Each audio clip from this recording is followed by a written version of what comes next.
Tony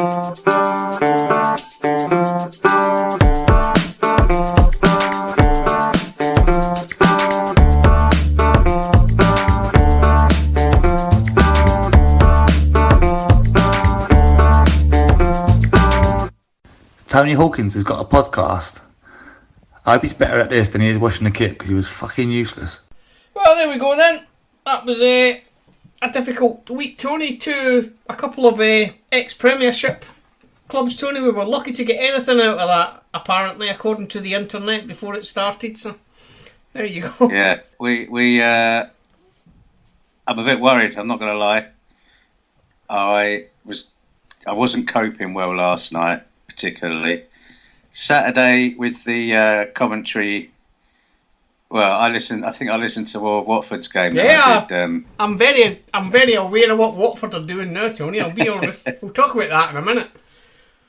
You know me, mate Bob. Yes. Well, he took me to see definitely Oasis on Saturday night in Wolverhampton. Oh, I bet that was an Oasis tribute, and he wanted to go to the pub early.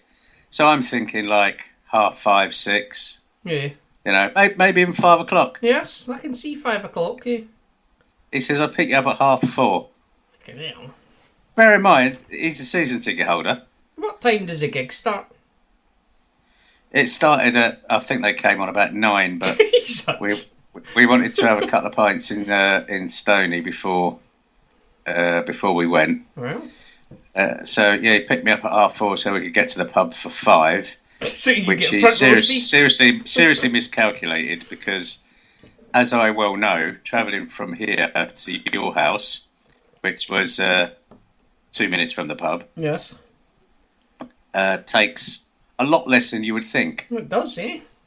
I reckon less than 15 minutes. Time, so there you go. It is roughly 15 minutes top. So I missed the.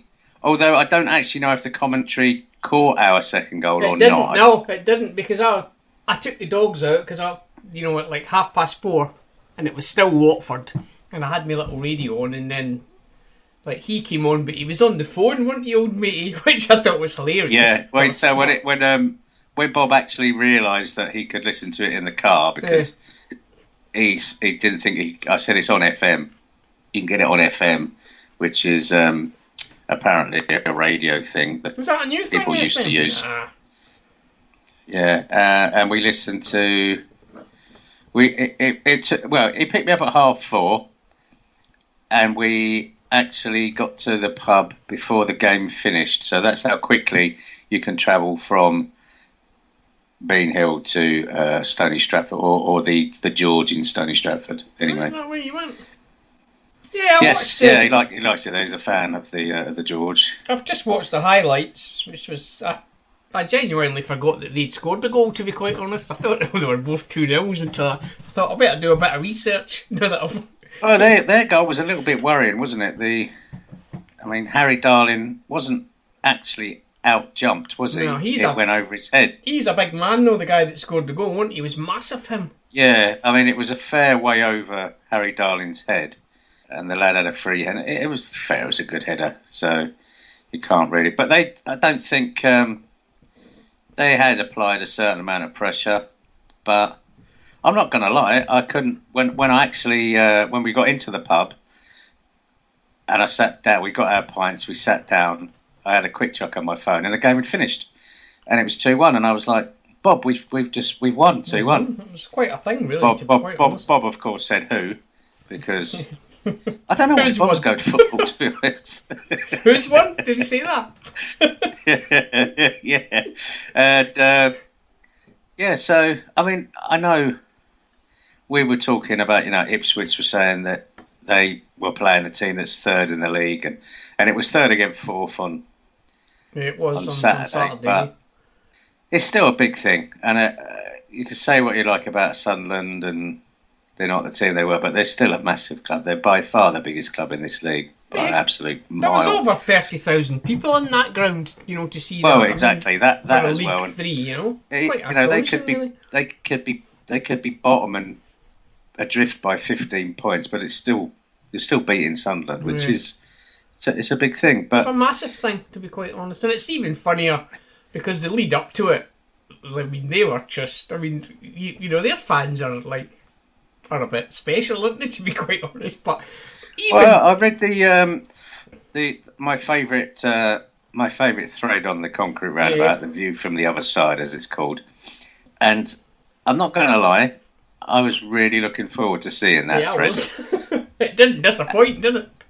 Well, it didn't. But what was most disappointing was there wasn't a single hint of, you know, we shouldn't be losing to teams like that. It was all very much about how bad they are and the issues that they've got and the trouble that they're in. I mean, they got a point again last night, didn't they? Albeit with the 93rd minute equaliser against Burton.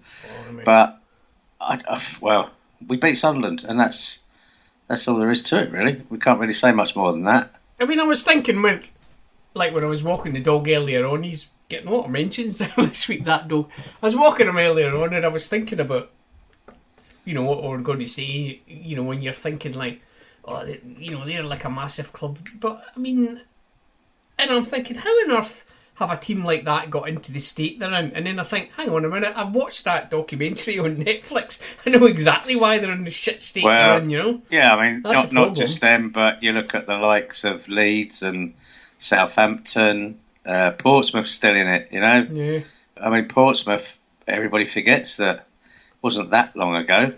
Yeah, FA Cup, huge team, Premier League regulars, but it just shows the desperation of clubs to stay in the Premiership, and they end up basically destroying the clubs trying to keep them in. It is a poison chalice, as they say, isn't it? The Premiership. They are in absolute disarray, because to get back to what you were talking about the old commentary. That's got nothing to do with Milton Keynes, is it? That's purely to do with Sunderland's IT system, isn't it? Which is obviously fucking appalling, isn't it, to be quite honest? Well, you say that, but they have had issues in a fair few recent games with the Three Counties commentary. I mean, they didn't have any commentary at all last night, did they, for the first 15 minutes? So. Well, no, there was and Saturday, and the game before, the away game before that, it dropped out at least twice that I can remember, where it went back to the other game. So I think, I mean, you've sat there, but if you have a look at the equipment, I don't know what it's supposed to look like, but for me it looks like it came straight out of the 70s. Yeah, it does look a bit Heath Robertson, doesn't it? Like a little, well, it's a bit, what, I don't know, about a 6-inch square like box with some dials on it. Yeah, very small mixing, a desk, isn't it? That's like basically what it is, yeah. I think a few knobs and that's about it. But he just plugs his headphones into the back of it, doesn't it? And then twiddles some knobs. I don't think Sunderland's IT is to blame. I think that's to do with an issue that Three Counties have got. Really? I'm surprised. As I say, I don't know if I missed the goal on the commentary or not, because Bob was listening to Smash Hits 87 or something. So, but as I say, we listened to the last. We got. Well, however long it takes to travel from my house to the George in Stoney. That's how long we listened for. But the game hadn't finished at that point, and I was... Weirdly, I wasn't that desperate to look at the score. I suppose because part of me thought they probably made it 2-2. Yeah. Both goals from us were outstanding. And this is what I was saying earlier about being really worried now, because I was I was an absolute mess last night watching that game. I'm now convinced that we can't possibly be this good. Yeah, it's a strange It's feeling, all going to implode at any moment, and we're going to finish 14th or something. But that's a really funny thing you're saying, because I'm not as engaged with it as I am that time, you know, when we were about to go up the last time, you know, because I was like the way you are now, I guess, you know, the last time, but you were involved in it, so you didn't see it, did you? But when you're not involved in it, you're just were we in a similar position? Yeah, we were nip and tuck, weren't we? Yeah, but you know, we're not really. I mean, you look at it now. Yes, there's still we've still got 12 games to go, haven't we? Yeah. But you look at it and you're thinking, aside from the fact that there's 36 points to play for, but for us anyway. Yeah. You're looking at that top two and you're thinking, there is no way that they can throw that away. And but we well know that it can actually happen, of course, and it does happen quite regularly in football. You know, 1 month I mean, where were we? Where were we 6 weeks ago, 8 weeks ago? 7th, 8th? Oh, I don't know. You're talking to the wrong bloke when it comes to statistics. Yeah. So 1 loss in 12, a few draws, but that's, we've just beaten Sunderland, we've beaten Charlton. I think that 1 loss in 12 was, of course, Doncaster as well, which is frankly ridiculous. Ridiculous. So, I don't know. What I really want to do, I really want to get hold of the press lads and get this interview with the head coach. Yeah. And I just want to ask him, what are you doing right? Because he's always so calm, isn't he? He really. Apparently, last night he was a bit upset at one point last night because I remember them seeing it on the commentary, and I thought, well, Harry Darling giving the ball away. Yeah, that was it. I thought that's unusual because he's normally he doesn't get upset, does he, Liam Manning? He just doesn't. I've never seen him anything other than when your passing accuracy is 88%, every missed pass gets noticed. I suppose. And that I don't know what the passing accuracy finished on, but at half time it was 88%, which is ridiculous. I mean, we know, but Charlton were chasing shadows for most of the game. We'll talk about them in a minute. We'll just quickly wrap up Sunderland. I thought both our goals, like I said a minute ago, were outstandingly good, well taken, weren't they, really? I mean, Ice's was just a thing of beauty, wasn't it? You just think, watching it back just 5 minutes ago, I thought, oh mate, you've done really well there. And then to put it where he did, under the keeper as well. Brilliant. He didn't try and go round him. He doesn't. He made a couple of mistakes and he messed a couple up. But given the ball at his feet, running at the keeper, there aren't that many that he misses. That's for sure. And the second goal, remind me of the second goal. I can't remember what it was. Wickham. He came in on the. That finish. Oh, sorry, that was just ridiculous. And then he had another one, didn't he? He had another one. He was leaning the other way. Yeah, he did. Yeah, very, very similar. He was leaning the wrong way, and he somehow managed to put enough direction and power on it to get round the keeper and into the bottom corner. I mean, that lad there's a lot to come from him. He's got so much skill. So, yeah, I was quite impressed with him watching it back. I mean, I know the highlights are a bit, you don't see much, but speaking of highlights, I watched the Charlton highlights, and apart from one bit where they have a corner, the whole entire highlights was us, just battering them. I think they had a lot of corners. What I do know, they did not have a single shot on target. Really, I do know. I mean, you said last week, didn't they, that when they came here, they were one of the worst teams we've played. I think they probably still are the worst team on that night. They are the worst team we've played away.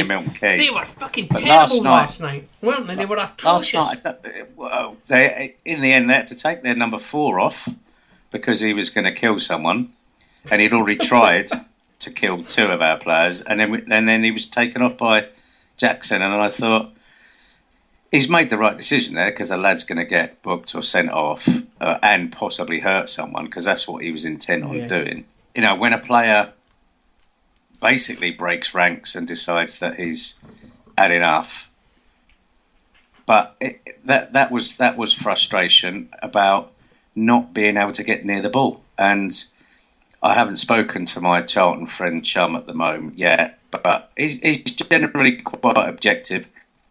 For a Charlton fan, anyway. And I reckon that he will be quite complimentary, but yeah, we didn't give him a look in, did we? 68% possession, and for most of that second half, they were chasing shadows, and we could have. It was. I said earlier that I think we won that without having to put a huge amount of effort in. Of course, we did. You have to still win the game and score the goals, but in terms of the amount of energy expended by us compared to Charlton chasing the ball around, we were just so much better than them. And again, this is what worries me. Are we actually that good that I can imagine that we could get to the we could get automatic promotion? But we haven't had a blip yet. Where we've lost 1 in 12, but we've got another 12 to go. If we repeat that feat, and let's say, for argument's sake, generate the same amount of points, would that get us up? What would that be? That would, I don't actually know how many points we've acquired from the last 12 games, but it's looking like us, Oxford, are on a decent run as well, aren't they? Yeah. Sunderland snuck back in, didn't they, to the playoff places last night with that late equaliser. I don't know how Wickham are doing. They were winning that one. I can't remember. Well, thanks very much for lying down, Wickham. Useless. Did they 3 lose goals last in night? 12 minutes or something. They were 1-0 up for ages, and then they let 3 goals in. Did they really? I don't keep. Blink of an eye. Useless. It was a good night. I really enjoyed it. I mean, I was absolutely. Well, like we said, yeah. I mean, again, one of those teams where you think, it's Charlton. Also, still, whatever you say, they're still a big club, bigger than us, bigger than most in this league. Yet we made them look very, very poor. We made them run round for fun. We had them running around, especially playing it around those little triangles at the back. Heart-stopping at times, but the players are getting better and better at it. A bit like when Russell Martin took over, and we were, the 1 touch, the 2 touch got better and better and better. There's always a player. I mean, I love watching. I just love the way a player will drop in behind another player. It will create 4 times the space for a player to play a pass, and then that escape pass then turns into something that's building again. And there's nothing better than watching your team make another team run around and knowing exactly what they're doing, being in complete control of the game. There was a couple of mistakes. I think Harry Darling again trod on the ball. Troy Parrott. And one mistake up front. Yeah, Troy Parrott. Troy Parrott with that. Yeah. I mean, took it down beautifully, Did, but then got it caught under his feet. Yeah. And that Scott Twine, where the defender slipped, but Scott Twine had already stopped. And had he carried on chasing the ball, because he stopped because he thought the defenders dealt with this, it's no problem. What I'm always saying, JT, always, 99 times out of 100, that defender will bring that ball down comfortably and But there's that and one clear time, it. Tony. The 100th time he doesn't, you need That's to when be you there, are, and he yeah. wasn't. And personally, I would have taken him off the pitch at that point for that specific reason. Because I would chase every single ball. They might slip. He did, but he stopped because he thought of the defender. But I can't go on. I can't really hold that against him really too much. But I was watching the Rangers Dundee game at the weekend, and they've got a guy on loan from Man United, and he was running in and he thought he was offside, so he just stopped, and obviously every single Rangers fan is now, this guy's now fucking like a complete wanker. He wasn't offside, and if he'd gone running it, he would have been through on goal. So it's the same kind of thing. You can't stop. Well, this is it. I mean, every time I was given offside, regardless of, I mean, I could have been 2 pitch lengths offside, and I wouldn't have stopped. No. I would have always carried on chasing the ball, because I can't. Just the thought that I could have got there if I hadn't have stopped. So my philosophy always was, particularly, I mean, I wasn't playing anywhere near League One at the time, so I'm always thinking, these players aren't that good. I'm so much better than them. And that was the mentality. That's why in my gloriously short career, I scored so many goals, because I was always... I was 2 things I was sure of: I was going to score, and that I was better than the player that I was up against and the team that I was playing. And that's I've been talking about this for about 3 minutes. It's really annoyed me. I'm sorry. Speaking about you scoring, don't stop. I think don't stop. If there's one player, Never assume. If there's one player I think that really needs a goal, and he's been playing all right, but the goals are just not there, it's Troy Parrott, because he seems really really frustrated last night. But I thought for the last 2 games I think he's especially at Sunderland, I thought he was great at Sunderland. Admittedly, I've only seen the highlights, but this is because he was playing next to a number 9, wasn't he? So this is the thing. I've been saying for a few weeks about Troy Parrott starting as a number 9, when I don't think he's a number 9. He's not. I'm absolutely sure of it. And without that support of, as in Connor Wickham on Saturday and last night as well, maybe Connor Wickham's the maybe key that's here. the thing. Yeah, maybe that's. I mean, Parrott is going to score. Let's hope he starts scoring soon, because Twine seems to have stopped. But But annoying. we've got plenty of players. We've got plenty of players on the pitch who can score. I mean, we lost Matt O'Reilly, who had goals in him, and it doesn't look like Connor Coventry is going to score too many. Although I don't believe Connor Coventry is the same sort of player, because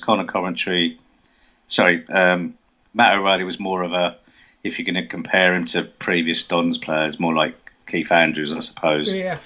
Very much box to box, and you mean we'll both, get your goals. What, you mean both love Celtic? Is that what you're saying, Tony? Is that what you're saying when you say he's like him? Whereas Connor Coventry just likes to sort of sit in there and clear up when he has to. He had a brilliant game last night, didn't he? He's just been. Again, I don't really take a lot of notice of individual players and their performances. It's not really something I pick out as an individual. I always look at the team performance, but Connor Coventry, for me, hasn't stood out. But then I thought he was really good last night. I must admit. But that's the wrong thing to say. He clearly has stood out, but I haven't noticed, because, as I say, I just don't notice those sort of things. What I'm interested in is who's scoring the goals and what's the result and how did the team do. Individuals really have to do something special for me to sit up and go, wow, Speaking about goals, I thought Watson's goal last night, I was ecstatic when that went in. I really was. It was a brilliant finish. It really was. Absolutely brilliant finish. I remember at the time when I was watching it. Touch when I watched it live last night, I thought, where the hell did he come from? But when I watched the highlights, obviously, it's a different thing. But he's there, and you can see him running in. But last night, it felt as if he suddenly thought, "Fuck me, he's just appeared and put that." And it was a great goal. Well, it was a little bit of a surprise. I think I don't suppose it was a surprise, because someone had to fill in that left wing back position. Yeah, and with KKH being newish and young, and I suppose someone with a bit more experience had to take that position, because we genuinely really don't have anyone to play in that position, whether it be temporarily or permanently. We really only have got Danny Harvey, and he stepped in, and you wouldn't even notice he'd not played there for us, would you? It was, no, he was really, and KKH as well on the other side. Oh, he was. See that last night, his goal. He scored the goal. Yeah, I mean, did it go in slow motion for you when the keeper saved it and the ball went up in the air? It really did. I was thinking, oh well, fair enough. In my head, I was thinking of the 15 different ways that I could have put that into the net. I could have done it with my head. I could have done it with my knee. I could have chested it in. I could have brought it down and volleyed it. I was just thinking about the million ways that you could finish that off. But what you got to do is make sure that it goes in the goal. And that was my only concern. I thought through every scenario before he actually hit it, and then I thought, oh yeah, well done, lads. You've done the right thing there. You've done the right thing. But yeah, I mean, the ball over the top, as we were talking about the Parrott one where it got caught under his feet after he brought it down. We were doing that at will. We were doing that. We were doing it on the outsides. We were doing it down the middle. I mean, Charlton just could not cope with us, and I don't know if there's a confidence thing there with Charlton or not, but I don't know. They didn't look any more confident than they did all those months ago. Reading their forum or reading their thing last night, they still seem to have some sort of issue with ownership, which I thought they'd sorted out, but apparently they got an absentee owner, and the owner's son, who's there, likes to get sort of a bit more involved than their fans necessarily think he should do. So, I mean, you can say what you like about them. I mean, they're another club that's, their glory days are long gone, haven't they? They might as well just get used to where they are. They are here now, and that's how it is. If they go up to the Championship, they'll come straight back down. I mean, it's as simple as that. They're not even as good as Peterborough, who are quite well organised, can get up to the Championship every 2 or 3 years, come straight back down. But it is what it is. But Charlton, I mean, they were just, let's just be honest, they're just a shit football team last night. They really were. I've seen them twice this year, and both times they were fucking appalling, weren't they, really? What can you say? Well, I think they were, yeah. I mean, last night, but I think there was more an element of that we were just that much better. Yeah, I mean, I think I've just worked it out that in the last 12 league games, we've acquired 24 points. So 24 points, with 12 to go. which would put us on 87. If we acquired the same amount of points in the last 12, we'd finish on 87. I don't know with the position that, I mean, Rotherham are only 15 points off that now. Bloody hell. I mean, they've gone, haven't they? You might as well just write them off, I reckon. They've already gone, haven't they? They'd have to have they're 6 points ahead of Wigan, and 9 points ahead of us. So. I mean, they'd have to have a spectacular, like sort of meltdown, wouldn't they, to lose? But I mean, stranger things have happened, Remember Newcastle that time when they were, necking, well, they weren't necking, they were 12 points ahead of United, weren't they? And eventually, we ended up having a meltdown on the toilet. So perhaps. This is it. There's always one team that has a sprint at the end, usually for the playoff. Looking down the table now, you got Oxford 4 points behind us, same amount of games played. A further 3 points back, Plymouth Argyle, who seem to have got themselves. I didn't realise they'd won 4 in a row before they lost last night, Plymouth. Right. Then you got Sunderland on the same points, 56. Again, they're both 7 points behind us. Plymouth have got 2 games in hand, but Sunderland have played the same. Wickham have 55, game in hand on Sunderland, and 1 point behind Sunderland, but their recent record is lose, draw, draw, draw, lose. Right, good, doesn't that? Sunderland's is lose, lose, draw, which is frankly hilarious. And then you've got Ipswich, of course, are definitely going to make the playoffs, otherwise I get a bloke's house. And they are 4 points behind Sunderland in the final playoff place. So there's a lot going. I mean, even Bolton are in with a shout, and they've won 4 of their last 5 and lost the other. So, who knows, mate? I mean, it is probably the most difficult League One in many a year. Still there, mate. Especially with the teams that are up there with us. You turned all Dalek there for a minute. I thought you'd gone. So yeah, it's difficult to say. Well, I'm getting an echo there. I'm quite relaxed about the whole thing, to be quite honest. Like I said earlier on, I'm not involved. Like, I'm not engaged in it the way I was before, because I don't know really what I've had a bit of I'm much happier when I'm looking up and thinking, yeah, we can get there. And then the ultimate disappointment of just missing out or actually just finishing 9th is a sort of a cold comfort for me. I can carry on, but I just dread the optimism and the absolute fear of going to games and thinking what we're talking about now is automatic promotion contenders, probably playoffs at worst, but as I say, 12 games to go. We have a very poor, an extremely poor record in the playoffs, so you're hoping that eventually you're thinking maybe this would win one eventually. Yeah, I mean, this has got to be we got to win one eventually, haven't we? We got to. That'll happen. Right? We'll get Sunderland and lose 7-0 over 2 legs or something.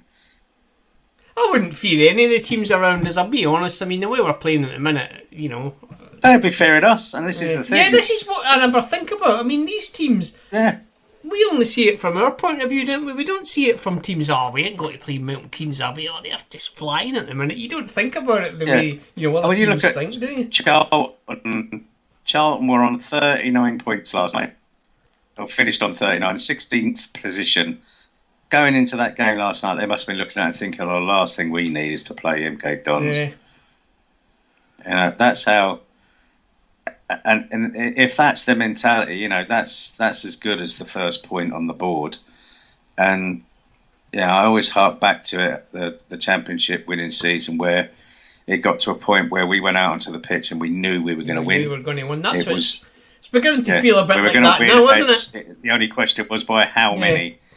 That was the only unanswered question there. So, but then Plymouth Argyle, looking at them, Oxford as well, looking at them, but Sunderland, Wickham. I think you can discount Sheffield Sunderland Wednesday. And those teams. They ain't got it in them, have they? I mean, Sunderland are they've left it too late, haven't they? That's a problem. Well, I don't think they're getting autos. I mean, they're already 7 points behind us. They're 10 points behind Wigan.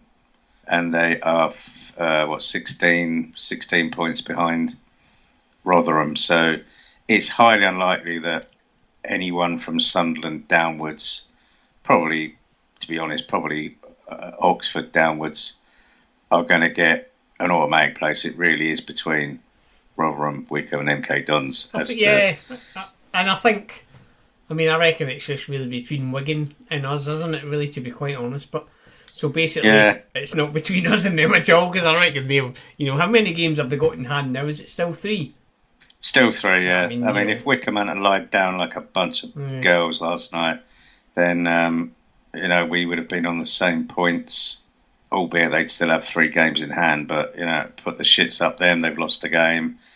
But the top 5 between them, in the last 5 games, 15 games played, we've lost 4 between us in 15 games, the top 5. There you go, then, tight as you like, isn't it, really?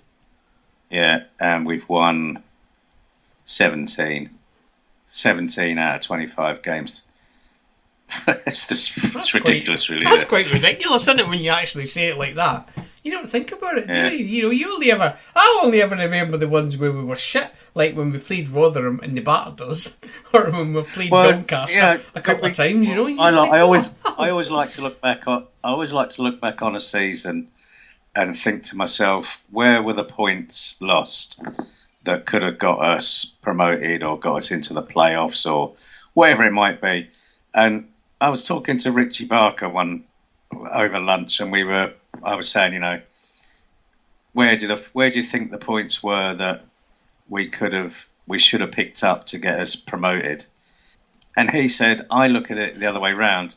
I look at the points that got us the wins. To where we are now. Because that's the game you want to play to get those points. And I suppose that's the difference between a pessimist and an optimist, I suppose, or a good tactician anyway. I'm just quite sanguine about the whole thing. I'm not getting overexcited, but it's just, I'm just not, I don't know what it is, why I'm like that. I've had a pretty hard year this year, so maybe I'm just knackered,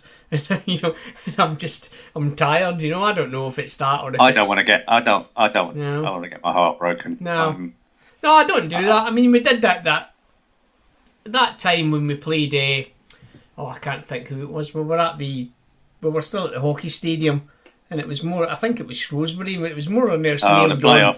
Yeah, and I thought to myself, that night, walking out of that stadium, I just thought to myself, I will never, ever allow myself to feel like this ever again, and I've not, to be quite honest, I don't get upset any longer about it. It just isn't worth it, is it, But, I'm enjoying going. It's a great season. We've got some fantastic players.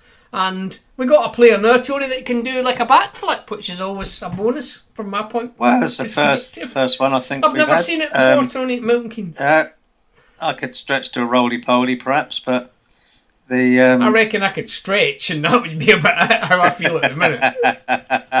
Well, as I say, must get in touch with the boys and see if we can get an interview with Mr. Manning. I'll be honest with you, if I was his manager, I would put a stop to that straight away. I've always thought, like stupid roly-polies or, somersaults or backflips and all that. I'm thinking, no, don't do that, because that could end really badly, So Adrenaline, mate. Adrenaline. Yeah, I would just say no. It makes you indestructible. Yeah, don't do that. I would say, nah, don't do that. If you want to roll about or pump your fist, fair enough, but don't do backflips. But it was very well executed, and he did a sort of a half spin before it, so he's made a bit of an effort there. I'll give him that.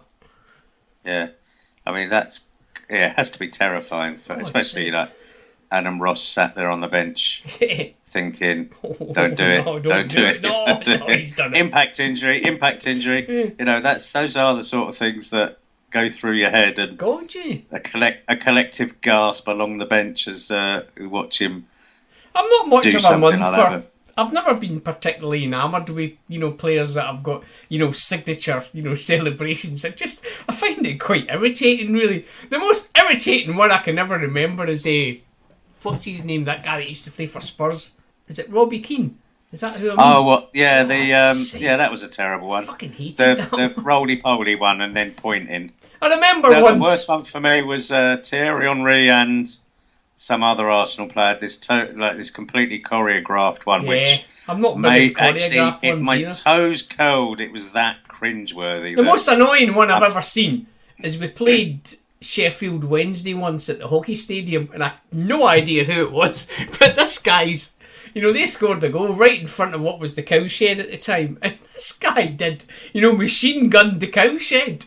I thought, oh, that's nice, mate, well done. Fucking hell.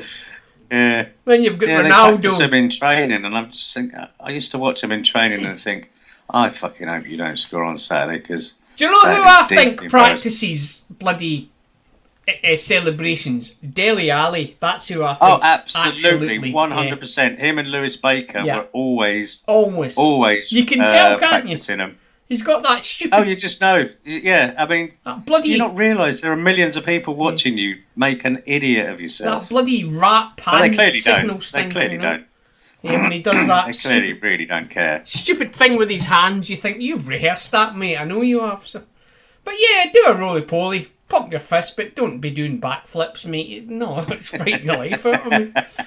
So there we go. Shall we have a quick look at the remaining 12 fixtures? Yes, go on. What we got? This has become something of a obsession of mine. So obviously, Bolton. Oh, stop! You've lost you. You're completely gone now. Are you there? All right, Bolton. Wait, that's better. Go on, start again. Bolton. Bolton at home on Saturday. Saturday, yeah. They've won 4 of the last 5. Rotherham away the following Saturday, 5th of March. Big game, that. Then home to Cheltenham.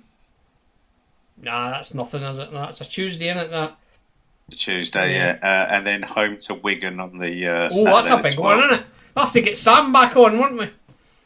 Yeah. Then after that, 2 in a row, Cambridge, who are actually on a decent run at the moment. Cambridge I'd like to go to away, that, to be quite honest. Crewe at home, Shrewsbury at home, AFC away, and then Sheffield Wednesday at home, Oxford away, Morecambe at home, and then Plymouth away on the last day of the season. So that Plymouth game could possibly be a who finishes where in the playoffs, or who finishes in the playoffs type game.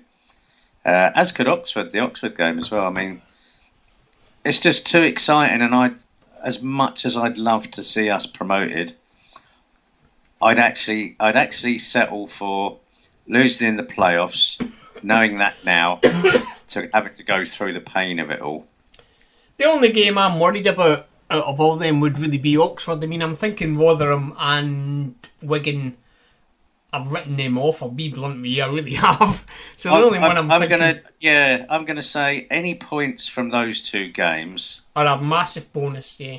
Without a doubt. Are a big bonus. And if we could, in the unlikely event, I should point out, that we win both of those... Oh, wouldn't that be fantastic? Bloody hell. Who knows? But then it's not...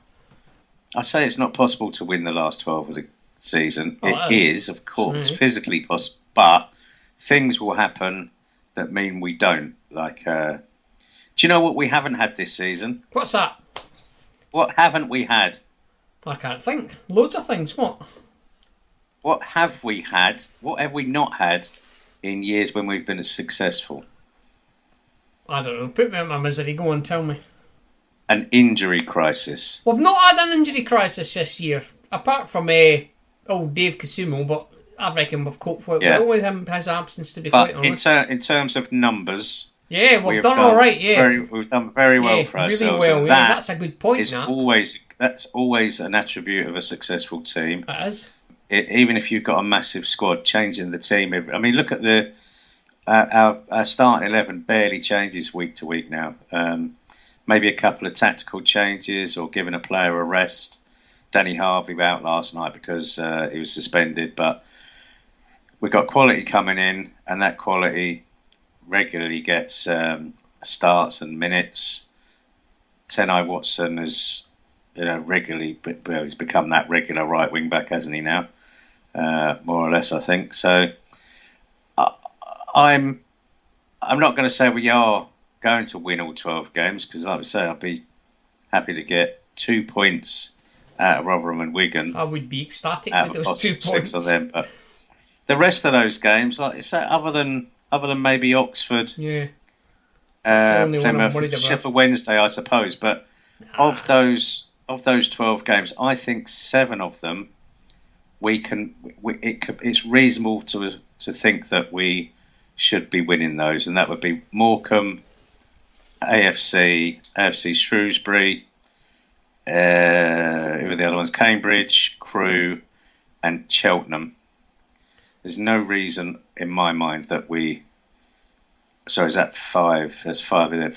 1, 2, 3, 4, 5. I would hope that 5 of those 12 are 3-point bankers. I'll be blunt with you, Tony. Cambridge are dark horses, mate, because they're playing. Well, they're all coming right, good yeah. all of a sudden, aren't they? They're getting on a bit of a run. But having said that, again, as my mum always says to me about the spider in the bathroom, it's more scared of you than you are of it. I mean, their run's got to come to an end got that eventually. advantage. Their run will come to an end eventually. My mum's given me some oranges. Has she? Yeah, lovely, massive, big, juicy oranges. I love Well, they an look orange juicy. too. She takes with one hand, she gives back, takes with the other. She gave me these oranges and said, "There you go, you can have them. They're horrible." Oh, God. I remember. And that reminds me when I used to work for Whitbreads. We used to have a bloke, he was very choosy about which jobs he would take, this bloke. And I can remember one day there was a job, I can't think where it was now, but he goes, I'm not doing that. And the guy just, the guy giving out the jobs just turned round and gave it to me, right in front of the guy's face. I thought, yeah, fucking cheers, mate. Just you prick. It's like your orange story. I don't want that job, alright, you have it, mate. So. Yeah. You remember I said about, no one wants to go to Timbuktu today? Well, it's your lucky day. Yeah, so I find it really difficult to be optimistic or talk in an optimistic fashion anyway. And I'm analysing all the games we've got left to play, and I'm counting them down one by one. I mean, when we last did the radio show, we had 14 games to go, and in the 2 games that we have played since that radio show, we've got 6 points. Yeah, which I would be... If you would have said to me then, how many points do you think you'd get? I would have... Honestly, genuinely, I would have gone, I don't know. Didn't you say 2-0 at Charlton last night, by the way? I think I said 3-0 and you said 2-0. I can't remember. I'm pretty sure... I just make that pretty sure you did. I'll tell you something, and this is going to sound a bit odd. I was thinking about it earlier on. Do you know who's gone completely and utterly under the radar? Louis. Don't you think? He's just there, isn't he? He always does, because he does what he does, and I've said it for years and years and years and years, and no one ever listens to me. The reason he's still there is because he's a good footballer, and I don't just mean that he's competent. He's got something extra that other players don't have, and it's this thing that older players have. Sorry, it's a thing that certain players have that you'd never lose, and there's that old phrase, "You never lose it," really applies here.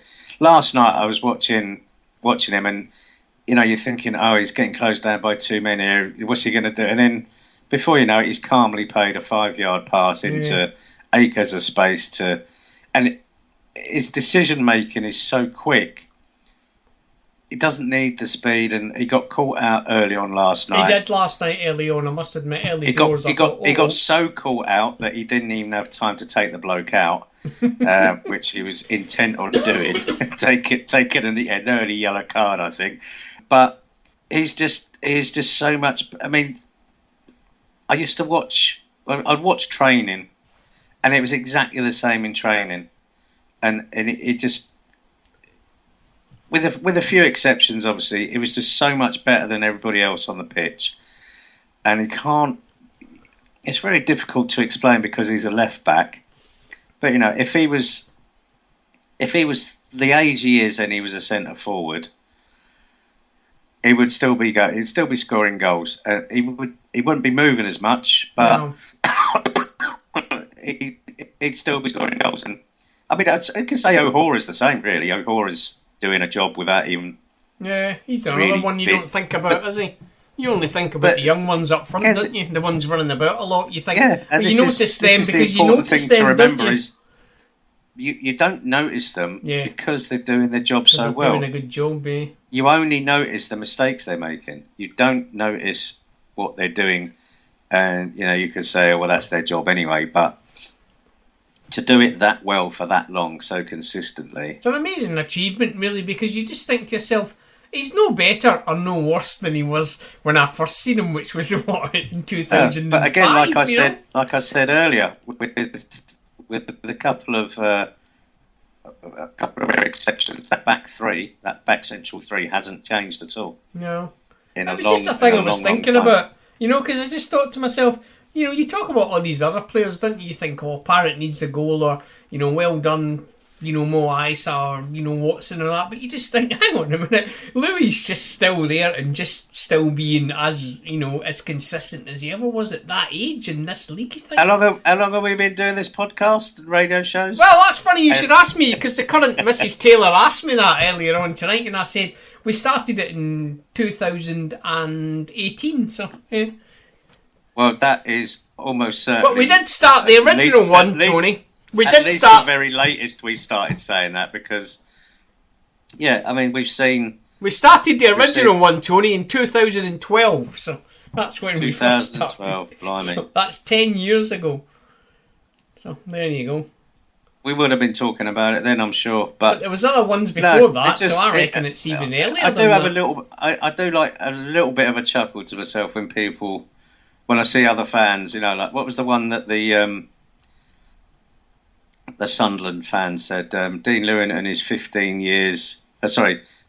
minutes older than grass. Yeah, which I thought was a brilliant phrase. The Charlton fan before the home game said Dean Lewington, I thought he was running a pub somewhere. And Louis' stock response to that was, well, we beat Charlton twice last season. We've done it again this season. Last season twice. So good luck to you. Completely, can imagine that being that close to the Charlton fans as he was last night, you could see he was getting a bit of grief from them. But I just it does make me laugh. But people, they expect him to fail because apparently the second you turn 33 as a footballer, you're past it. You're done. Your time is up. But you play to your strengths, you do what you're good at, and as long as the brain is still working as quick as it was, then realistically you should be able to get yourself out of any situation. Other than, an Olympically fast winger running past you, then you have got an issue. But you've always got the option to kick him up in the air anyway. So, but again, when Louis did get taken last night, there was covering behind him. There was, yeah. So, and that's what there was a discussion on the concrete roundabout about the formation. And that was a perfect example of how the formation moves fluidly with wherever the ball is on the pitch. So when Louis is that far up the pitch, there will always be someone in behind him. It doesn't happen by fluke. It doesn't just... someone might say, "Oh, he's lucky he was there to rescue Louis." He's there because that's the plan, yeah. It's because that's how the formation works. If Louis gone 50 yards up the pitch, then someone's going to drop in behind him. It's as simple as that. It's great to watch. I mean, I like explaining it to people, but they look at you sometimes and say, "Have you just made that up?" Well, no, it's logical. If Louis or whoever is playing right back, left back, wherever, if they're way up the pitch, someone's got to come in behind them. And the way that our formation works is so fluid that the players naturally come in to one side, to wherever the ball is, and the cover sort of magically appears. And that's where we get the extra man from.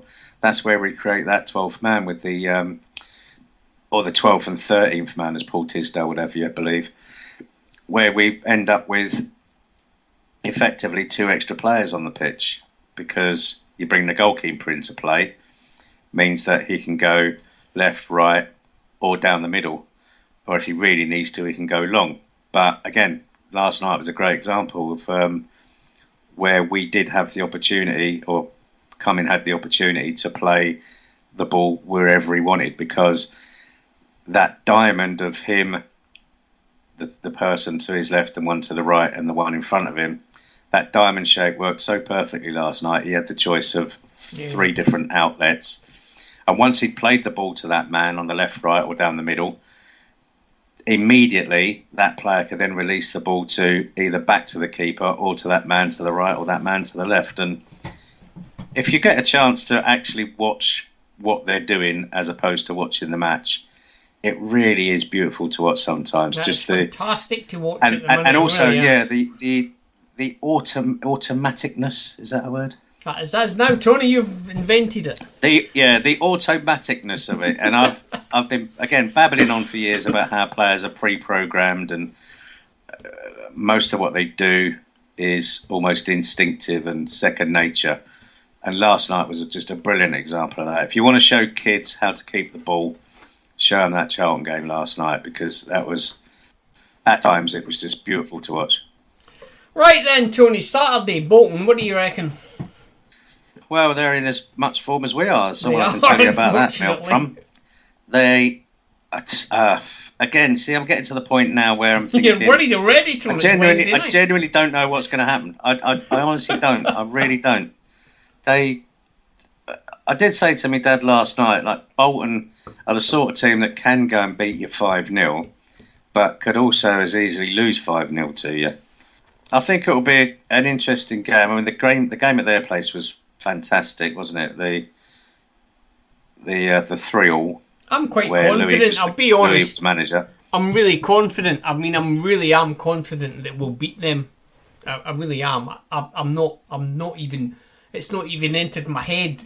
That they'll win. Well, I'll tell you what. Then you do that stuff. You do the optimism. Optimism, and you do the pessimism, Tone. And I'll do the quivering in the corner like a wreck. I mean, again, last night there were points during last night about before we scored the second goal, where I thought actually about switching the TV off and going and doing something else, because I just couldn't. It would have been almost so I could say to myself, "See, I told you, we fucked it right up," but we didn't, and we went and scored the second goal, and it was thoroughly deserved. But oh God, give us a prediction then. My prediction is I'm going to go 2-0 us, and I reckon it'll be. I'm going to go 17-12. I reckon it'll be like last night. To be quite honest, I reckon it'll be that dominant from us. I know we're at home and we're better away, but I've got no fear of them. Well, I like about Bolton. They're like us in fast forward. Yeah, they're very quick. They play the ball around very fast on the floor. If they get the ball off us and keep it, that's not a situation we're comfortable with. We've got a good goalkeeper and we've got good defenders. So I thought Cumming was excellent last night. His positioning really for pretty much everything. He's a very good goalkeeper. That kid, he really is. Yeah. So. And his footwork is near flawless now. Yeah. And as I say, those outlets, he knows exactly where they are as well. He doesn't have to look. He can play. And I know I've said that isn't always a good thing for a keeper. I'm looking at you, Laurie Walker. But, he knows that player's going to be there. That player's going to be to the left. That player's going to be the right. There'll be one in front of me. Connor Coventry will be there. Louis will be there. O'Hora will be there. Or I can go long to Tenai Watson, or it wouldn't have been last night, but I could go long right to Tenai Watson. I can see every single possibility in my head now. I can see it all. It's like I've become the lawnmower man of McDonald's. I see everything. I'm not worried about them. It's just got nowhere to look. I'll be disappointed if we don't come away with 3 points. I got to be honest. I just will be. What I'm waiting to see is if we go 1-0 down, or we're 0-0 and we're not looking like we're going to score, and we start playing the football that we did last night in the context of being 1-0 down, maybe. How our fans will react, particularly those that sit around me. I hope Matey Boy's there on Saturday. The bloke that sits behind me. My mum was watching him the other week. He was listening to everything I was saying, so we're assuming that he's going to come back and regurgitate it to his girlfriend at the next time they're there. But I'm just loving it at the moment. But for me, it's just a little bit too scary to be that good. Not me. I don't really do optimism when it's justified. I'm optimistic, like I say, when we're 10th or 11th with 6 games to go. And but not when we're in third.